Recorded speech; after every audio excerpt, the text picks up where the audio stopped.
तर तो बनवणारा तो कुंभार असतो. त्याच्यासाठी काय करायला लागतं? चिखलामध्ये नाचायला लागतं.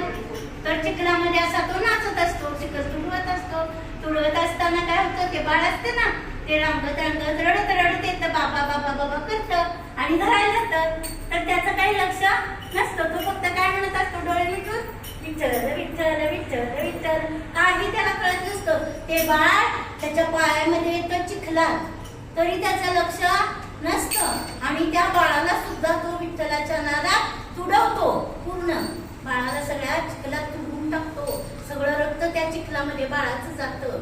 त्याचं अजिबात लक्ष नसतं. तो नुसताच विठ्ठल विठ्ठल विठ्ठल इतका तो देवाचं नाव घेत असतो. तोवर त्याची आई येते बाहेरून आणि येते आणि म्हणते की बाळ कुठे बाळ कुठे, बघते तर बाळ कुठे दिसत नाही. मग ती सहज तिचं लक्ष त्या तुकारामाच्या गोरा कुंभाराच्या पायापाशी लक्ष जातं.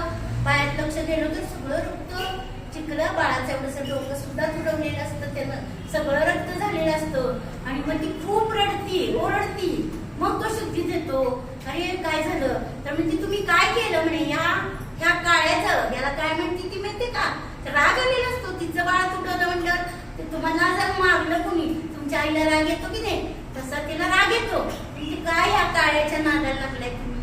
हा विठ्ठल काळा आणि त्याच्या पायात तुम्ही स्वतःचं मूल तुडवलं. कशाला पाहिजे असला देव? तुमची रागाने म्हणते की मी आता देवाला फेकून देणार, अजिबात म्हणते त्या देवाला. मग त्याचं लक्ष जातं तर अरे बापरे, माझ्या हातून बाळ तुटवलं गेलं. त्यालाही खूप वाईट वाटतं आणि रडायला लागतो. अरे पांडुरंगा मी काय केलं, माझ्या हातनं काय झालं? तो काय खात नाही पीत नाही, दोघं नवरा बायको रडत राहतात. तर ती म्हणते की काय तुमचा पांडुरंग माझं बाळ आणून देणार आहे का? एकदा बाळाला चिखलात तुडवल्यावर बाळ मिळणार आहे का? नाही. आई ती खूप रडते. मग दोघं जण काय करतात,